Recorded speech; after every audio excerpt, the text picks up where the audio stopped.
Let us start off straight away. Sadashiva Samarambham Shankaracharya Shankaracharya Asmadacharya Vande Om Sahana Vavatu Sahana Bhunaktu Sahaviryam Karavavai Tejasvinavadhitamastu Mavidvishavahai Om Shanti Shanti Shanti. Okay, so as we have announced in the group earlier, today we are starting a small little text called Upadesha Saram. Essentially, it means the essence of the teachings. Upadesha is teaching, Saram is essence. Upadesha Saram is essence of the teaching. And this text is by Ramana Maharishi, very famous mystic who used to live some years ago. And many of you may have gone to Tiruvannamalai where he has his ashram. So the question arises, summary of what teachings? Upadesha is what? So the Upadesha is the summary of the scriptural teachings of the Shastra. And then we can have another question. Why do we need scriptures at all? What is the need for Shastra? So to answer that, basically human beings are self-aware. The difference between, let us say, a cat and a human being is that the cat is not self-aware. We are self-aware. So a cat who has a smaller tail than the other cat will not feel inferior. While the human being who has a quality which is not as good as that found in his neighbor, he might feel inferior. So we say self-awareness is there. And because of this self-awareness, many questions arise in our minds. So one basic question which arises, or which should arise in the mind of any intelligent person, is where do I come from? Where have I come from?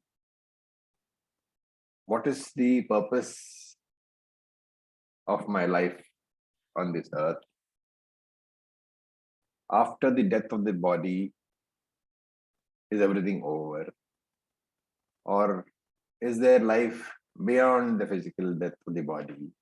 Is there something beyond the physical body?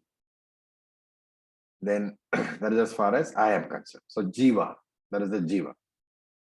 Then you look around and you see the universe in which you live, which is the Jagat. So there is curiosity about the Jiva, about me, the Jiva.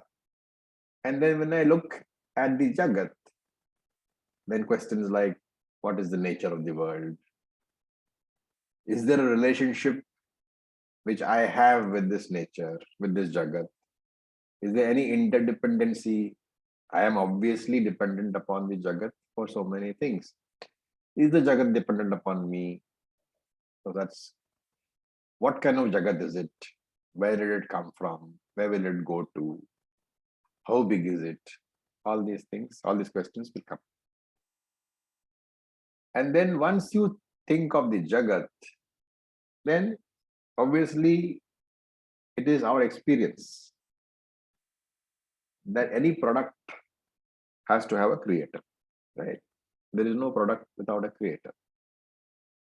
When you see a pen, or when you see a TV, or when you see a laptop, obviously there is a manufacturer. So there is a creator. And therefore, when you look at this universe, the question is there a creator? So we have these three basic entities: Jiva, Jagat, Ishwara. Ishwara being the creator. And because of this, there is the question of what is the relationship between the three? What is my relationship with my creator? What is the relationship of Jagat the universe with the creator? All these questions arise. Indian spiritual thought scriptures have attempted to answer these questions.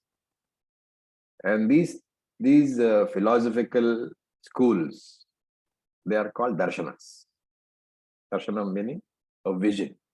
So they offer a vision of the truth, as we call it, which consists in the answers to these questions.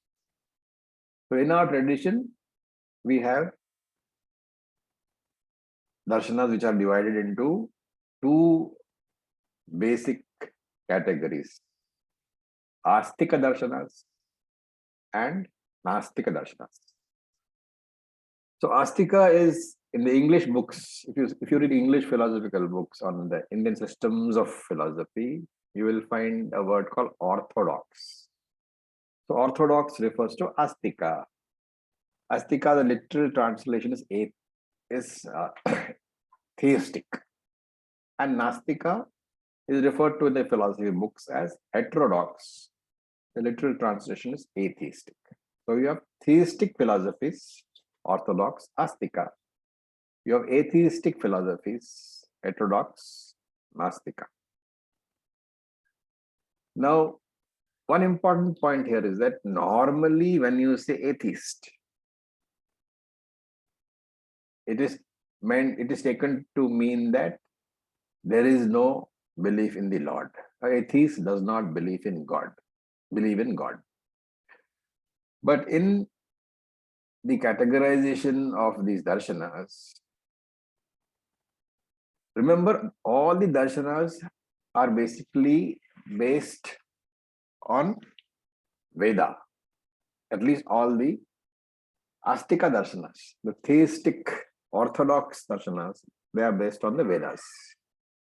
And therefore, all the orthodox darshanas, all the Aastika darshanas, they have belief in the Veda. This belief in the Veda is what is meant when we say Aastika darshanas. It is not belief in God. Okay. And when you say Nastika darshanas, we are talking about schools of thought which reject the Vedas as a source of primary knowledge, primary source of knowledge, as a pramanam. The primary source of knowledge is pramanam. So those schools of philosophy which accept Vedas as pramanam are Aastika, and those which do not accept Vedas as pramanam are Nastika. Now, among the Aastikas, you can count, number one will be Purva Mimamsa. It is associated with Rishi Jaimani Rishi. So Purva Mimamsa deals with rituals. It's also called Karma Mimamsa. So Mimamsa means analysis. Purva Mimamsa, Karma Mimamsa, which is attributed to Jaimani. That is one. Then there is a Sankhya Darshanam attributed to Kapila Rishi. Then there is a Yoga Darshanam, which you all know, attributed to Patanjali Rishi. Then there is the Nyaya Darshanam attributed to Gautama Rishi. Then there is the Vaisheshika Darshanam attributed to Kanada Rishi. And then there is Uttara Mimamsa, or also what we call Vedanta, also called Jnana Mimamsa, attributed to Vyasacharya. So these are the 6 Aastika schools of thought. Aastika Darshanams, these are 6. Now we look at Nastika Darshanams. So essentially there are 3: Charvaka, Jainism, and Buddhism. Now Buddhism has actually 4 widely varying, branches. And therefore, normally we count Buddhism as 4 branches. We have Yogacharya Buddhism, Madhyamika Buddhism, and so on, right? So we count Buddhism as 4 branches. So Charvaka, Jainism, Charvaka, and 4 branches of Buddhism. That makes it 6. So you have 6 Aastika Darshanams and 6 Nastika Darshanams. Okay. Now when we say Veda, we are talking about the four Vedas: Rig Veda, Sama Veda, Yajur Veda, Atharvana Veda, also called Atharva Veda. And they are referred to as Shruti, that which has been heard. Okay? And they are meant, and Hindus, at least Sanatana Dharmis, we believe that the Vedas are apaurushaya, which means not created by human intellect, not created by humans at all. And we look upon them as revelations coming from Ishwara, the Lord. So therefore, the role of the Acharyas, the teachers, is not producing knowledge. The role of the teachers is only to carry the teaching. And that is why we keep saying that you should ensure that the teaching comes down in pure form. And that is what is called a parampara, where the teacher teaches the student in turn becomes a teacher. Throughout this tradition, throughout the lineage, no teacher adds his own interpretation. It is always consistent with the text, consistent with what his teacher has taught him, which will be consistent with. For example, if it is Vedanta, we look upon Shankaracharya as the main interpreter. And therefore, all our interpretations will have to be based on Shankaracharya's interpretations, which are found in the Shankara Bhashyam, on the Bhagavad Gita, and on the various Upanishads. Shankaracharya has also written very many Prakarana Granthas, introductory texts to Vedanta. Right? There also we find a lot of his thoughts. So the Acharya is the teacher. It's like the pipe which brings the water to your house. And he doesn't produce the water. It only comes from the tank. Right? So he just carries the water to the house. And therefore, this is what we call the Guru Shishya Parampara. It began from the rishis and came down through a series of intermediary teachers who are the transporters of the knowledge, the carriers of the knowledge. If you look at all the Vedas put together, there are more than 20,000 mantras, right? And then you have Shankara Bhashyam on these main Upanishads. And then you have Tikas, sub-commentaries on the Shankara Bhashyam. Then you have Vartikas, again more commentaries, and so on. So the amount of scriptural information available today is very, very vast, and it is not usually possible for one person to go through the entire scriptural literature. So these are the primary scriptures, the Shruti. Then based upon the Shruti, carrying forward or extracting knowledge from Shruti, from the Vedas, you have a secondary level of scriptures called the Smritis. So Smriti literally means what has been remembered. So you have Manusmriti, you have the Puranas, you have the Itihasas, which is Ramana, Mahabharata. In Mahabharata itself, you find Bhagavad Gita. Bhagavad Gita also is Smriti because Mahabharata itself is a Smriti, though it is called Itihas. So all these Smritis, Puranas, Itihasas, they all fall under the secondary literature. Another name for Hinduism is what? Sanatana Dharma. And Sanatana means unending, everlasting. So Dharma, of course, has several meanings. So I'm trying to take the meaning of the word Sanatana Dharma. Sanatana means eternal, which is always fresh, that which it never fades, so everlasting, perpetual. And Dharma word has several meanings. The more common meaning is the prescribed conduct of the customary rules which relate to justice, morality, ethics. And more than a religion, this dharma is a way of life to be practiced by one. So dharma is also taken as dharyate iti dharma, that which is necessary for upholding the harmony of the universe. That is Dharma. So that is what Sanatana Dharma is all about. Now coming to the Vedas itself, the Vedas, I'm sure most of you are familiar with it now because you've been in the classes long enough. The Vedas have two main divisions. The Karma Kanda, also called the Purva Veda, and the Nyanakata, also called Veda Antaha.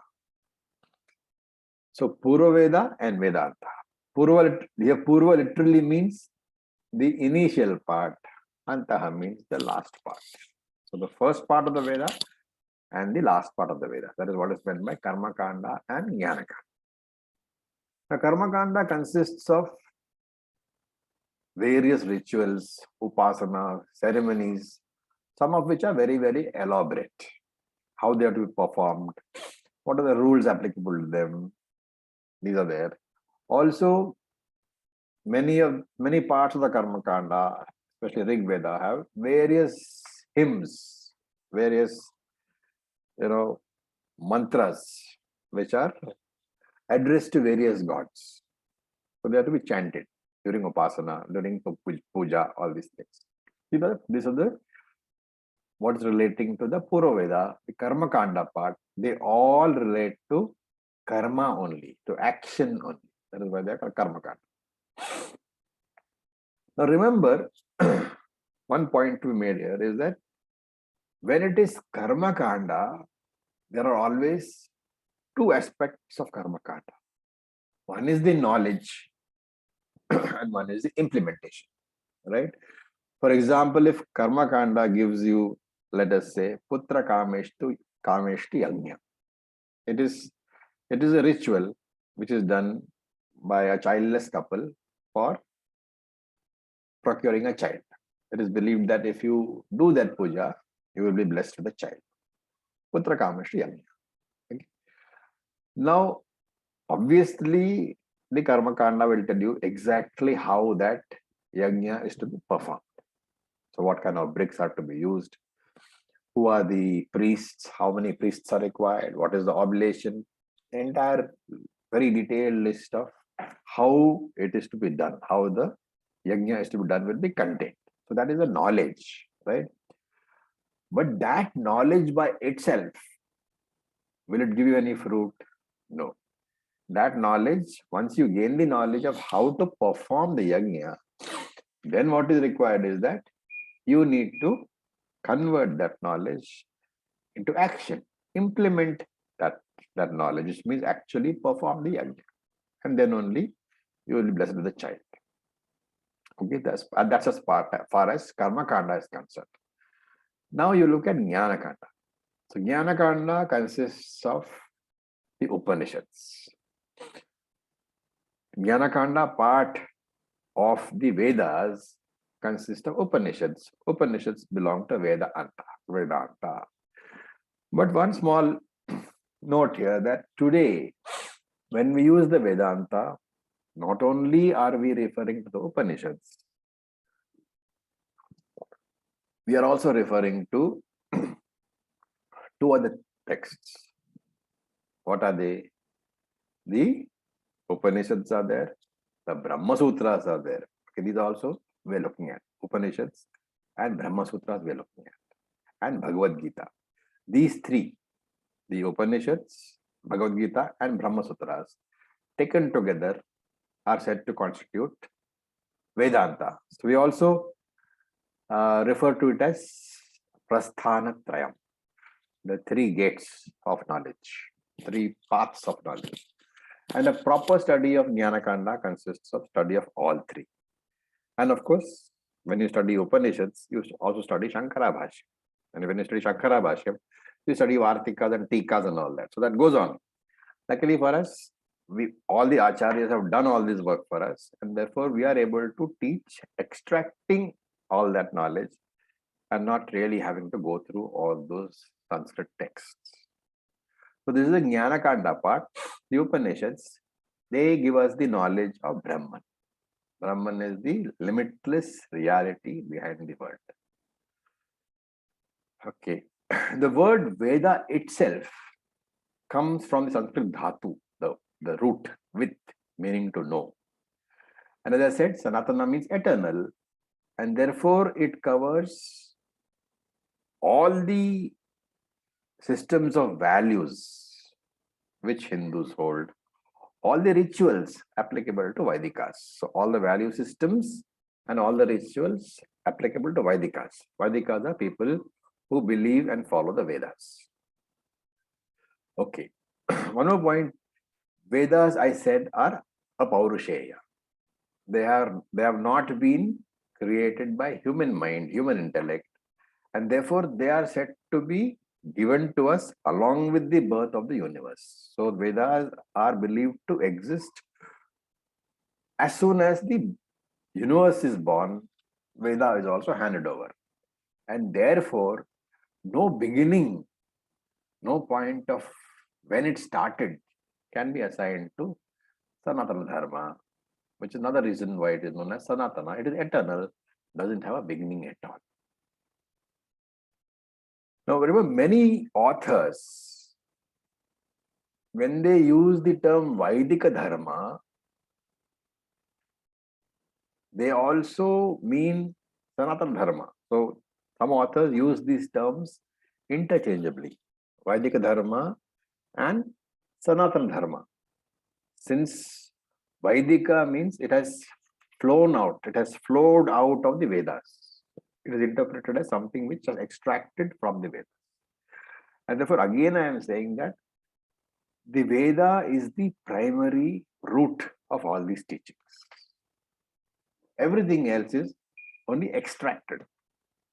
And because of because of this fact that the base, the main root lies in the Veda, whenever we teach, we have to ensure that your teachings are always aligned with the Veda. They cannot differ from the Vedic teaching. In fact, there is a very nice little verse. So those of you who are familiar with Sanskrit will be able to understand it. Shruti smritayoho param bodha shrutireva gariyasi shrutyoho parasparam badhe nyayo peta gariyasi. Very beautiful little verse. So it is saying that Shruti Smritiyoho Param Bhade. If there is a conflict between Shruti and Smriti, Shruti Reva Gariyasi, then Shruti itself should be taken as the superior authority, overruling Smriti. And Shrutiyoho Parasparam Bhade, if between Shruti and Shruti there is a conflict, Nyayo Petaha Gariyasi. So if there are two statements, both belonging to Shruti, which are conflicting with each other, then that statement which has the support of logic, Nyayaha, support of logic, that statement gets superior authority. And of course, you won't find much of this in the Upadesha Saram, but when we are studying Vedanta, when you're studying Upanishads, you will find that very often you will have conflicting statements, and often one statement of Shruti will be argued by the Purva Pakshi with another statement of Shruti which is diametrically opposite. And that's where this particular verse comes in. So when there is a conflict between two Shruti statements, then we look for that statement which has the support of reason. So remember that in Vedantic study, reason is not primary.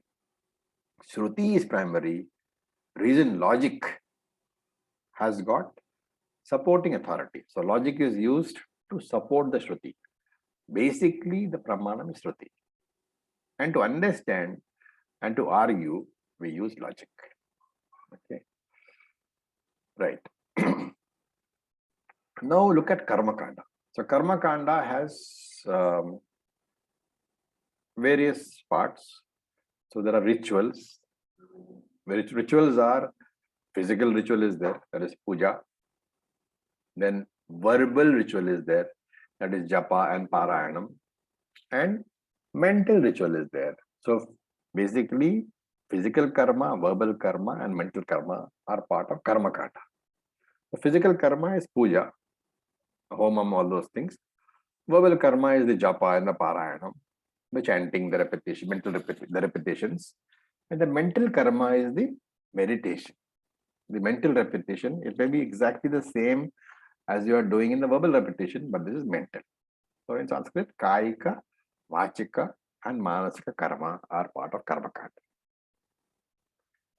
Now, Karma Kanda is, we say, Vedantics, we say that Karma Kanda is necessary. But it is like the mother's womb. You have to enter, you have to mature, and you have to leave that womb behind. You have to distance yourself from Karma Kanda. Okay. Now, to come to the text, I mentioned that the first darshana was what? Purva Mimamsa. So it's a school of philosophy. The interesting thing about these 6 darshanas, 6 Aastika darshanas is they have diametrically different views. But the interesting thing is what? All those views are extracted from the same Veda, from the same statements. So one such school of philosophy is called Purva Mimamsa philosophers. And I'll give you very briefly their views because that is important to understand how the teaching began in this scripture. Okay. So this is Aastika Darshanam, right? I said Purva Mimamsa is the first among the Aastika Darshanams, the theistic schools of philosophy, the orthodox schools of philosophy, which means they accept the Vedas as Pramana, as primary source of knowledge. So they accept the Vedas, number one. Number two, they don't accept Ishwara. They don't accept God. Normally, whenever you say we don't, there is a school of thought which doesn't accept God, we say they are atheists. But here we classify them as theistic because they're accepting the Vedas. That is the primary criteria. So they accept the Vedas, but they don't accept Ishwara. They don't accept a God. And because of that, because they don't accept God, there is no question of accepting a creator. And therefore they believe if you don't accept a creator, obviously nobody created the world for you. And therefore these Purva Mimamsikas, they believe that the world, the Jagat, is eternal. And they also believe the same thing which I said, Vedas are given along with the world. They don't believe in Ishwara. So they won't say that Vedas are given by Ishwara. They say that the world is eternal and the Vedas are also eternal. Neither of them were created. Okay. The third corollary from not accepting a Lord, Ishwara, is that they don't believe there is any karma phaladata, any giver of the fruits of karma. Now, we in Vedanta, for us, Ishwara is karma phaladata, right? We believe that Ishwara is the giver of the fruits. So there is a law of karma and the administrator is Ishwara. So whatever karma you do, the consequences, the karma phalam, according to your karma, good or bad, are given to you by whom? Ishwara. But here, since the Purva Mimamsikas do not accept Ishwara, obviously they cannot accept a karma phaladata. And they get around it because karma phalam is there, that they accept. Veda is there, that they accept. Jagat is there, that they accept. Rebirth is there, they accept. Why? Because they believe the Vedas. They believe in the Vedas, they accept the Vedas. And therefore, karma phalam and rebirth, all these are accepted. Now, since there is no karma phaladata, how do they get around it? They say there is no need for Ishwara or any such administrator. Karmas give karma phalam by themselves. And that line you must remember. They believe karmas give karma phalam by themselves. Karmas are capable of giving karma phalam. So please remember this line because the first verse of Upadesha Saram, it deals with this particular line. And then the fourth part is, they say that Vedic rituals will give benefits during this life. Vedic rituals will also give benefits in the next life. And you can get moksha purely through Vedic rituals. So they don't believe in Jnanam at all. So for them, Karma Kanda is Pramanam. Nyanakata, Upanishads are not Pramanam for the Purva Mimamsikas. So these 4 points one must remember very carefully. They do not put any value on the Upanishads, on the Jnanakanda portion for this reason. Because Jnanam is not relevant at all. According to them, performing rituals is sufficient to give you all the possible benefits during this life, as well as moksha. So if at all you don't get moksha in this life, all the benefits for the next life are also flowing out of the karma alone. The karma itself gives the karma phalam. Karma itself gives moksha. And therefore they discount the Jnanakanda portion of the Vedas. Okay. Now, a brief background of why this teaching came about. It's a small story actually, so you don't have to take it too literally, but it explains the background. So there were some rishis who were Purva Mimamsikas, right? And rishis are different from sannyasis. Sannyasis are complete renunciates. Rishis can have a family, can have wives. So all the rishis, they had very beautiful wives also. Okay. And they were followers of Karma Kanda. They were Purva Mimamsikas, and they used to perform all the rituals very faithfully. The story is that since they were so religious, you have to say religious because they are following the Veda only, right? The Purva Veda they are following. But they don't believe in Ishwara. But the story is that Lord Shiva was very pleased with the way in which these people were doing the rituals. And because he was so pleased with them, he thought it is a big pity that they have this major misconception that there is no Ishwara. Because what they are doing will never give them liberation. Because Jnanat eva kaivalyam. Liberation comes only through knowledge. Moksha comes only through knowledge. And therefore Lord Shiva, being compassionate, he said these rishis, they are doing the rituals so well, but they don't realize that they will never get moksha. Because they are very understanding the rituals can give moksha, that is a misconception. So he wanted to teach them the truth. So what did he do? He disguised himself as a very attractive rishi and he came into their midst. Okay.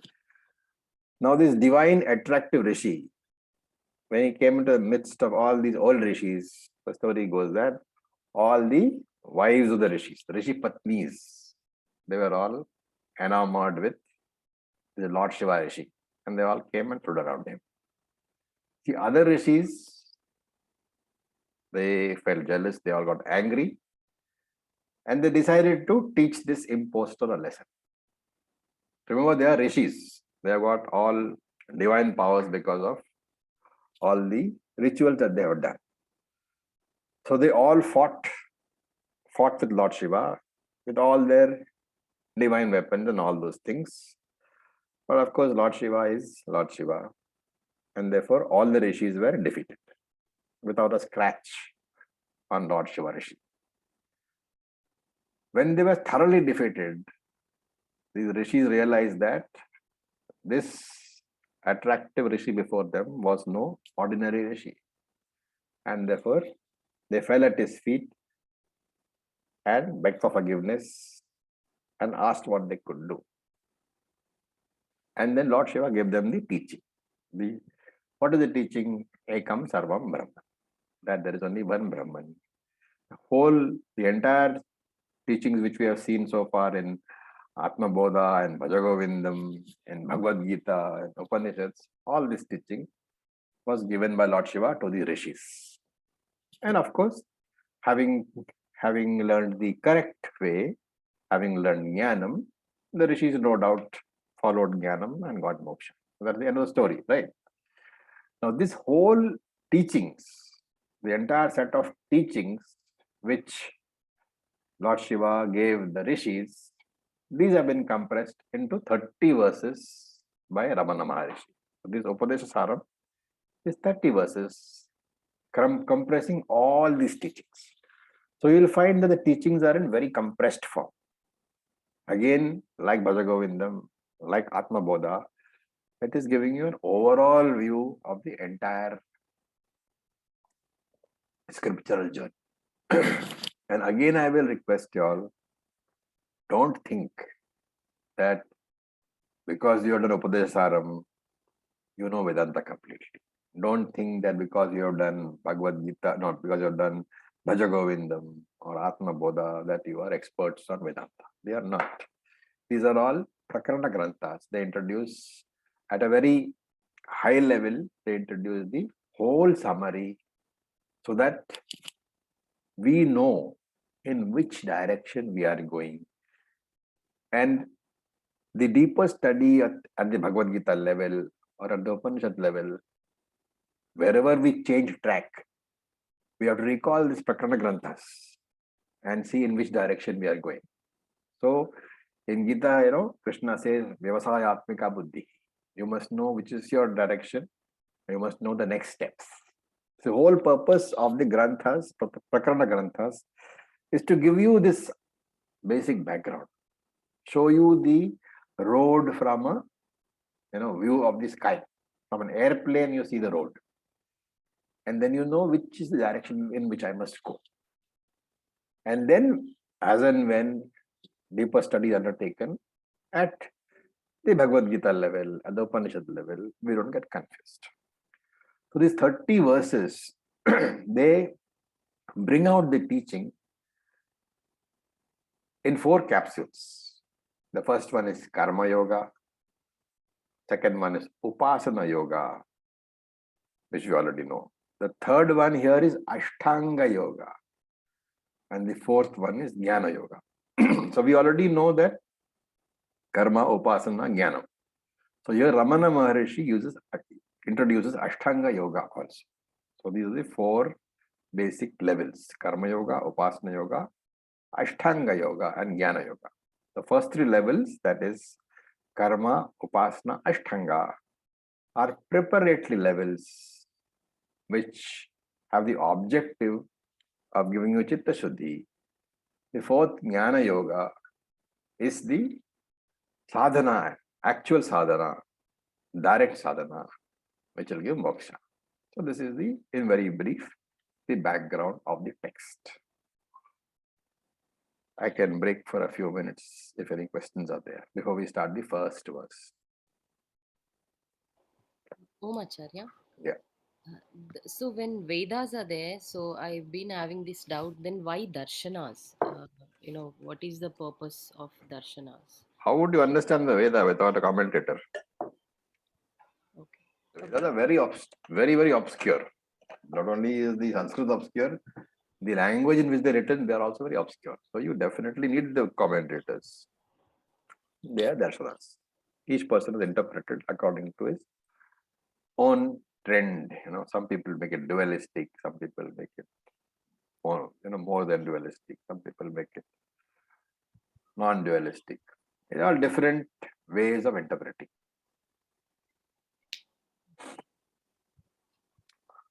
Okay. Okay, thank you. Acharya, I have Yes, a question. yes, then. We spoke about the darshanas being not having the concept of Ishwar. Yeah. But I thought that Yoga has Sankhya ends with Purusha and Prakriti. I thought that Yoga has Purusha, Prakriti plus Ishwar being the 25th tattva, 25th element? See, yoga I know it's dualistic. Yoga is a dualistic. dualistic, Yeah. but yoga doesn't have the concept. It has a concept of Ishwara in a very odd form. What it says is that this Ishwara is a particular form of Purusha. Sankhya has basically Purusha and Prakriti. Yeah. And it defines Ishwara as a form of Purusha untainted by the kleshas. Yes. That is the definition. Yes. So it's a Purusha only. But the one Purusha was untainted by kleshas. That is how it defines. Yeah, but so basically the main difference, I think, being that it is dualistic, that this Ishwara is different from you and you need to do something in order to have a glimpse of this Ishwar. So Sankhya says that your problem is because Prakriti and Purusha are intertwined. Right. And the Kaivalyam consists of unintertwining the intertwined. Right. That is the basic idea of Sankhya. And it's kind of also really funny because Kapil Muni is considered to be an avatar of Lord Vishnu. Yes, that is true. So, that is true. So it's all kind of funny. Okay, all right. Okay. Yes, June. I have two questions. Yeah. So the first one is according to the Purva Mimamsa, like they believe in the Vedas, but they don't accept Ishwara. But the very Vedas are talking about Ishwara. So how come they can? So they don't believe in that. They drop that portion as what we call Arthavada. Arthavada means not really important, glorificatory sentences. Oh, okay. Thank you. And the second question is regarding the Upadesha Saram. So we have this interview introducing the Purva Mimamsa rishis that Lord Shiva came to give them the teaching. So the Upadesha Saranam originated directly from the teachings of Lord Shiva according to this story. Yes. Ramana Maharishi said this is the teaching of Lord Shiva. Okay. Okay. Thank you so much. Okay. So now we will chant the first verse. So if you can open out the PDFs, we'll chant the first verse. Karturajñaya prapyate phalam. Karturajaya prapyate phalam. Karma kim param karma tajjadam. Karma kim param karma tajjadam. Okay, so that's the first verse. Now I'll give you the word by word meanings. Kartur agnyaya, kartuhu agnyaya. Okay, kartuhu means the one who created, the one who has created. So kartuhu is the creator, Ishwara. Kartur agnyaya, by the will of kartuhu, by the will of the creator. Prapyate phalam. Prapyate means attained. Phalam is the fruits of karma. So you have to say prapyate karma phalam. So karturagniya karma phalam prapyate. The fruits of karma are attained through the will of the creator, will of Ishwara. Okay, this is the first sentence Ramana is saying. Then he is saying karma kim param. How can karma be superior? Because karma tajjadam. Because karma is insentient only. Jadam means insentient. It has no consciousness. And if karma is insentient, has no consciousness, how will it decide what are the fruits to be given?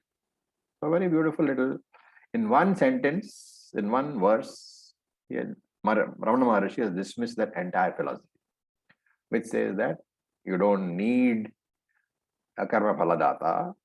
Karma itself gives the fruits.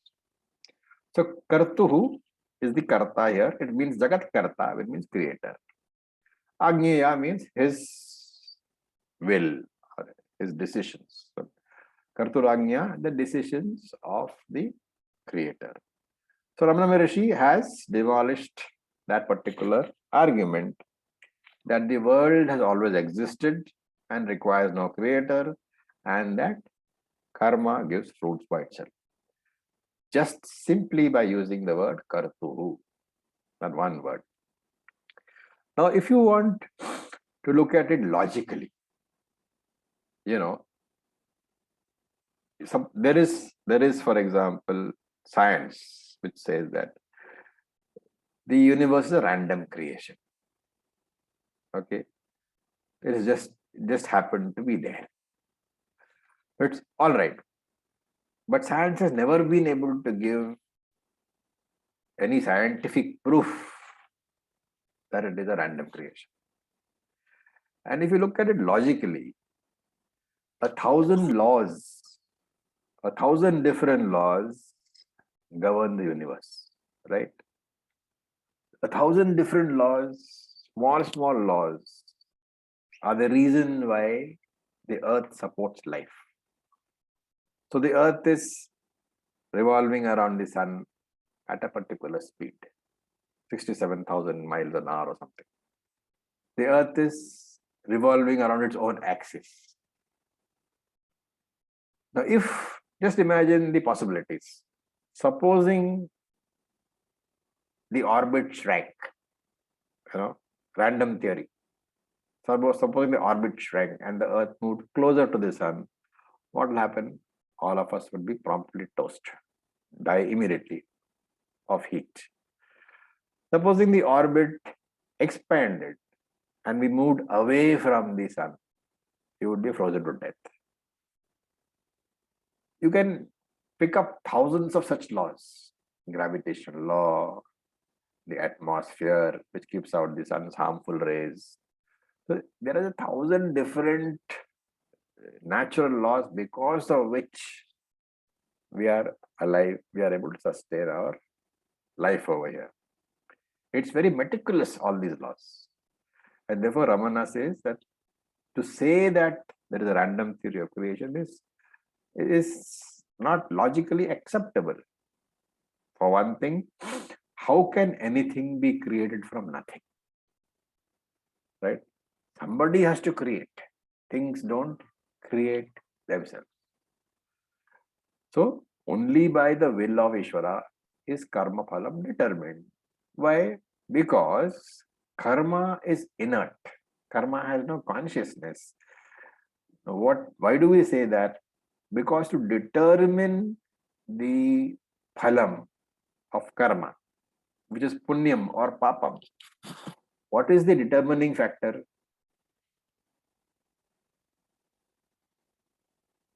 Intention. Intention. And the intention, the motivation, how can it be known to karma? Because karma has no consciousness at all.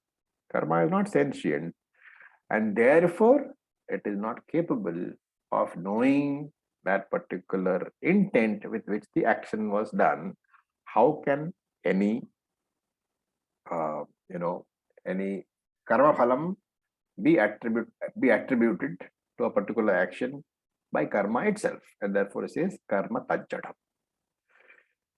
This verse itself, if you think about it properly, examine all aspects, over the next week, I suggest you do that, you will find that it can generate enough mananam questions. And whenever you come across a question, if you are able to answer it, great. Otherwise, put it in the group, I will try to answer. So one question is, why is karma phalam is generated because of karma? Why should I do karma? Only if I do karma, I will get karma phalam. Why should I do karma at all? I'll just not do anything. Then there's no karma phalam, right? So for that, we saw in Bhagavad Gita in chapter 3, which we are on right now, we saw what? Nahi kaschit shanam api jatu tishtati karma kriti. Nahi kaschit shanam api jatu tishtati akarma kriti. Karyate yavashak karma sarva prakritir jairgunaihi. He says, no one, na kaschit shanam api, not even for a single moment, no one can jatu, no one can remain. Tishtati akarma krita. Nobody can remain without doing action. Why? Karyate hi avashak karma sarva prakriti jairgunehi. Because everybody is helplessly made to perform action. Prakritir Jaya Gunehi, by the three gunas born of Prakriti. And there are involuntary actions, there are voluntary actions. So, involuntary actions are breathing, digestion, physiological functions, heart beating, all those things are actions only, they are karma only. They are involuntary actions, they are also born from Prakriti. And then there are voluntary actions which you do using your willpower. They are also born from Prakriti. We saw, or we'll see in chapter 3, Sadrisham cheshate swasyaha prakritir jnanavan api prakritim yanti bhutani nigraham kim karishyati. Krishna says that even wise people, even jnanis, they act, they do karma in accordance with their own nature. Cheshate swasyaha prakritehe jnanavan api. So they do actions in keeping with their own nature. Prakritim yanti bhutani. All beings will follow their own nature. Nigraham kim karishyati. What is the use of trying to control that? Okay, so that these 3-4 beautiful little pieces are there, verses are there in chapter 3. So the question is, what is karma? And you can do some mananam on that. Is any action karma? Is a mechanical action karma? Or is only a conscious, willful action karma? So, for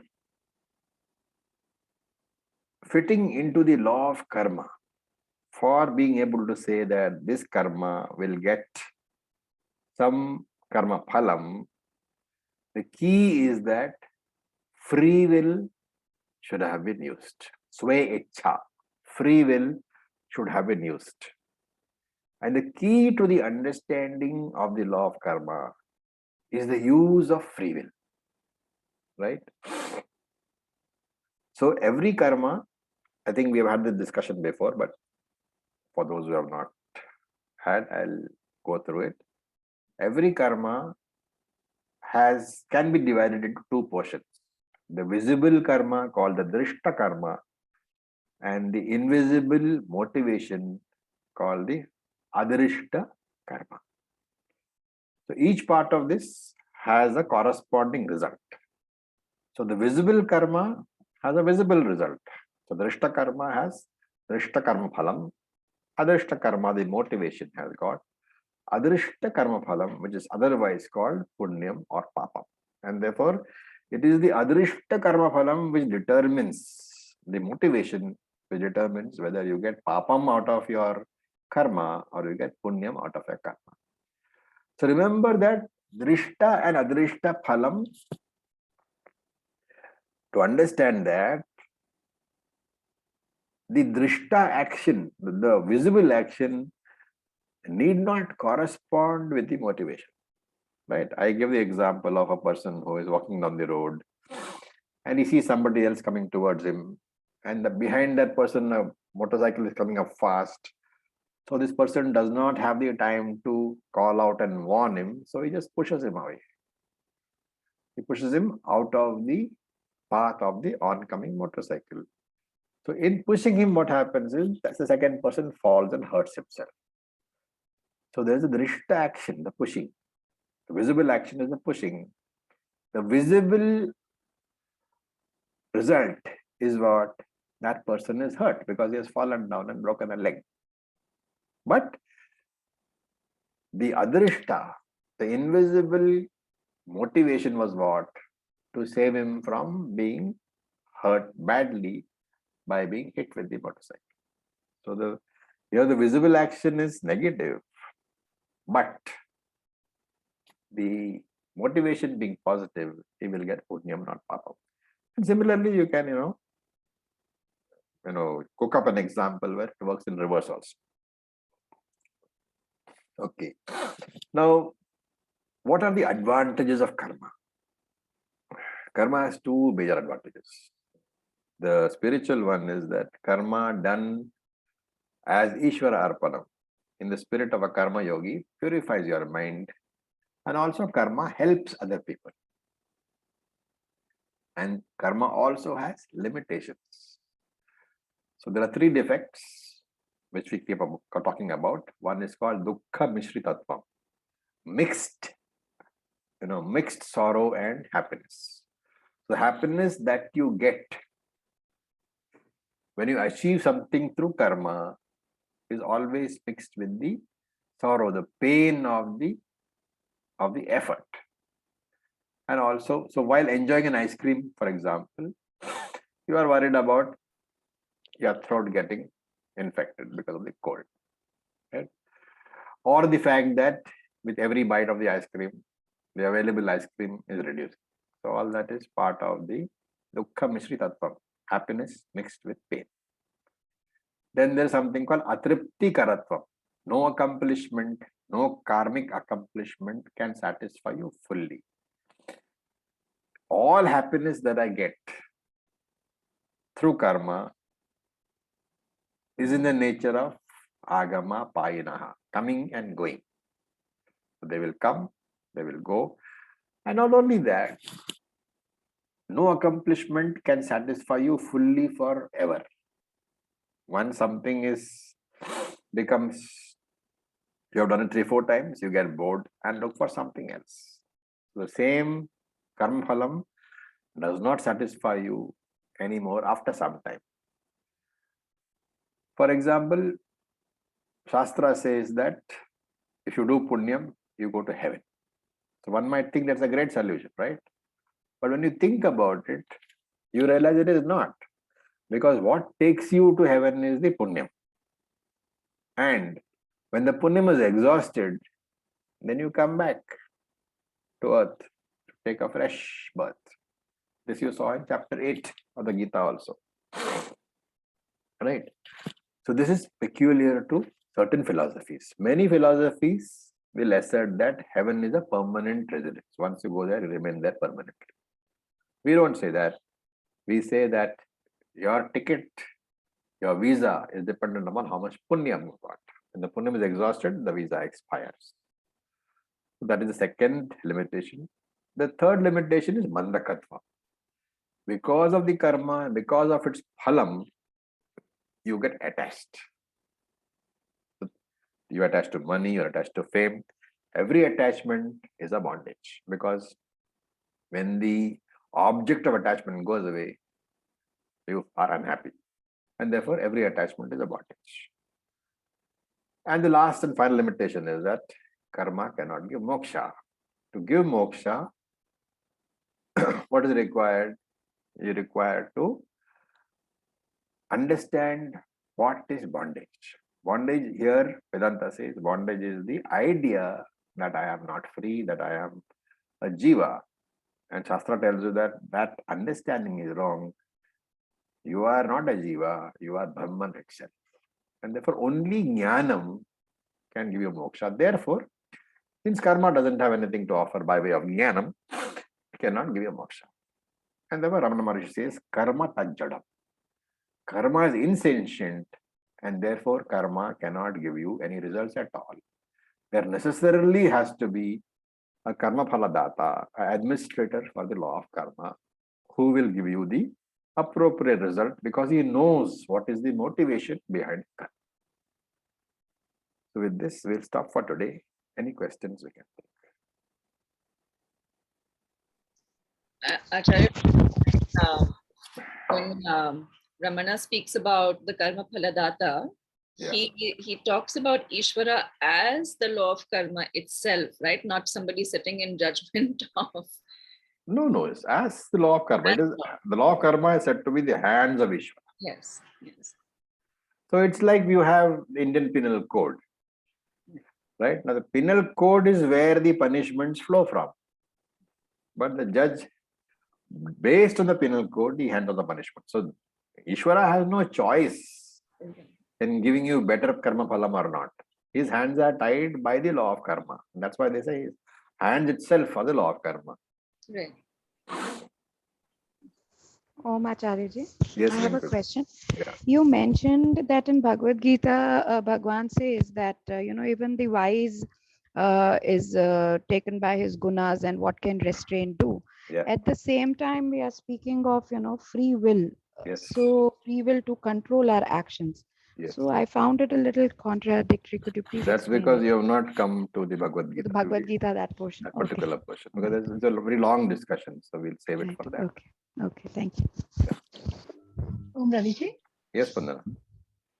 when in Purva Mimamsa they believe that there is no karma phala data, it seems to be a minor difference, no? Because even we are talking about like Ishwara in the sense of as the law of karma itself.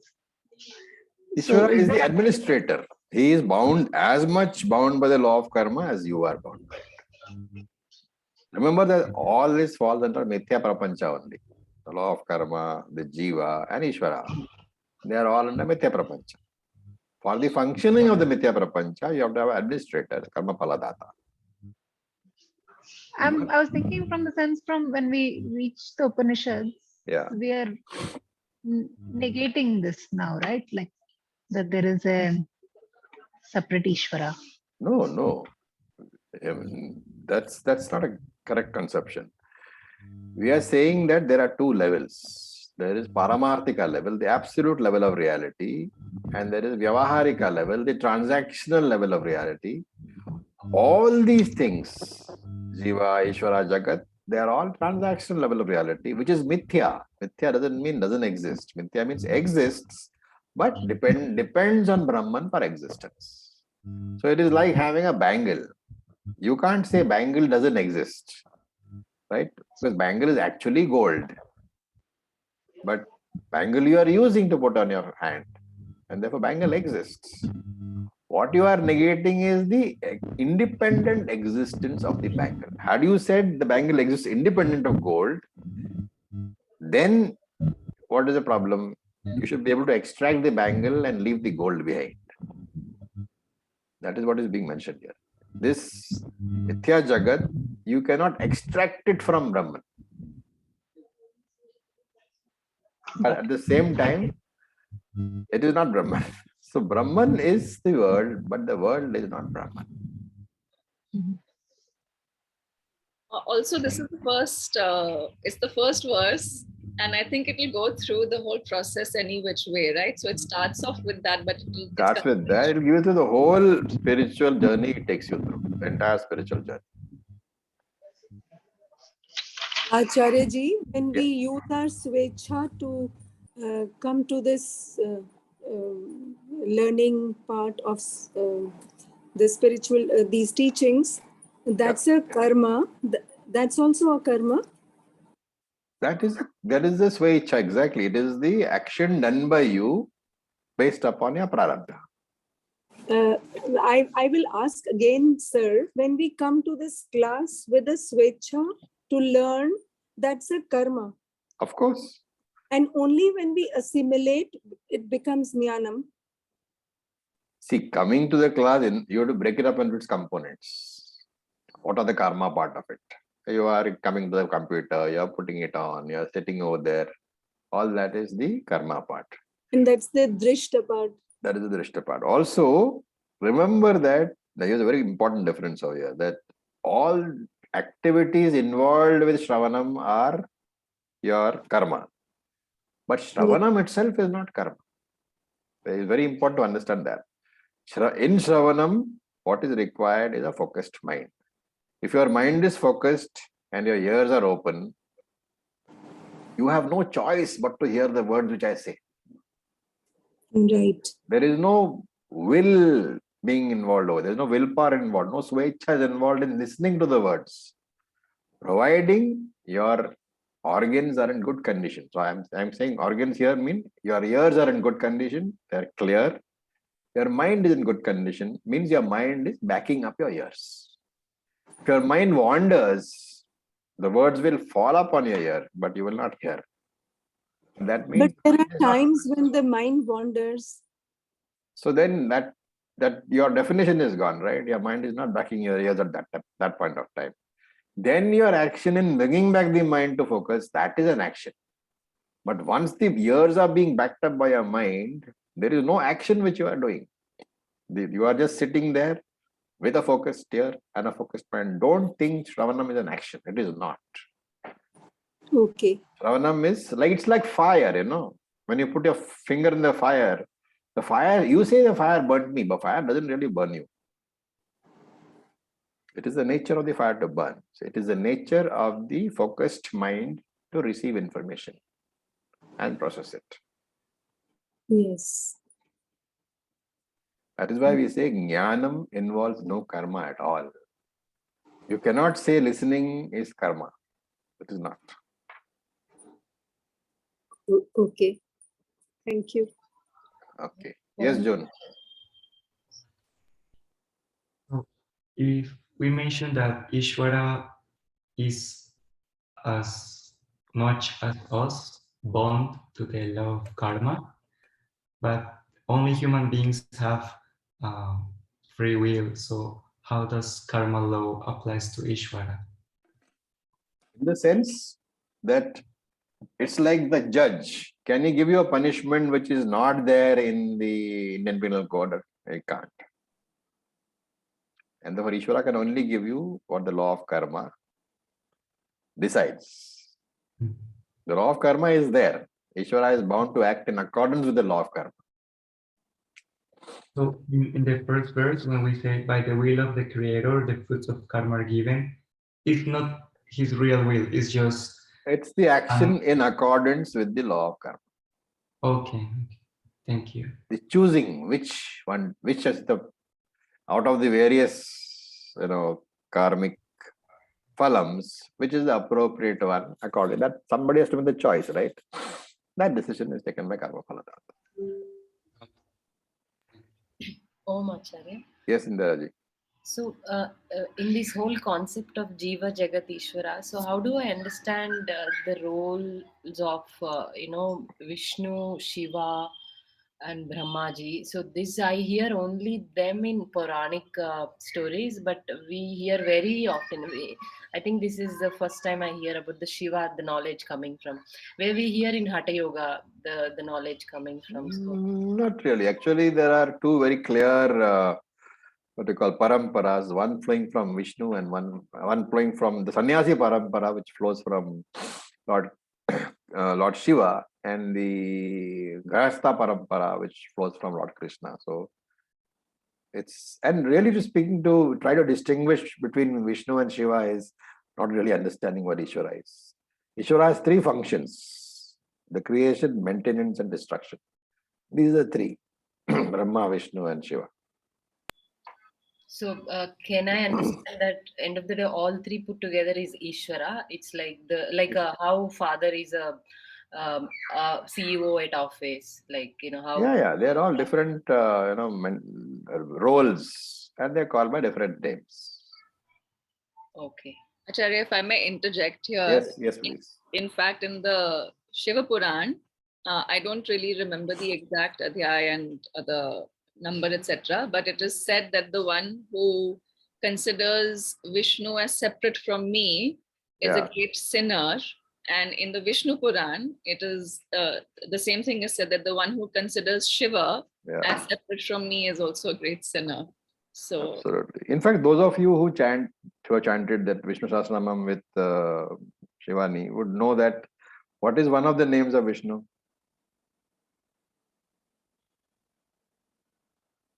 Shiva. Shiva is one of the names in Vishnu Sahasranamam. Okay. So, but then why this segregation of knowledge coming from Shiva now like this? It's a story. How does it make a difference? It's a story in this particular. So that's why I keep saying, it's like eating, sugarcane juice, sugarcane. You just take the juice and throw away the sugarcane. Yes. Don't analyze that leftover piece. Right. Yeah. Okay. It's very important for a Vedantic to go straight to the heart. You will get lost in the thousands of, all these descriptions. You will never do that. Just take the knowledge, chuck the rest away. Yeah, sure, Acharya. Thank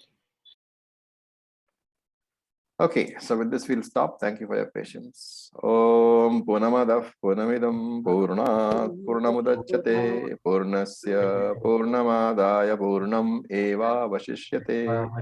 Om Shanti Shanti Shanti. Om Tat Sat. Om Namah Shivaya. Thank you. Thank you so much.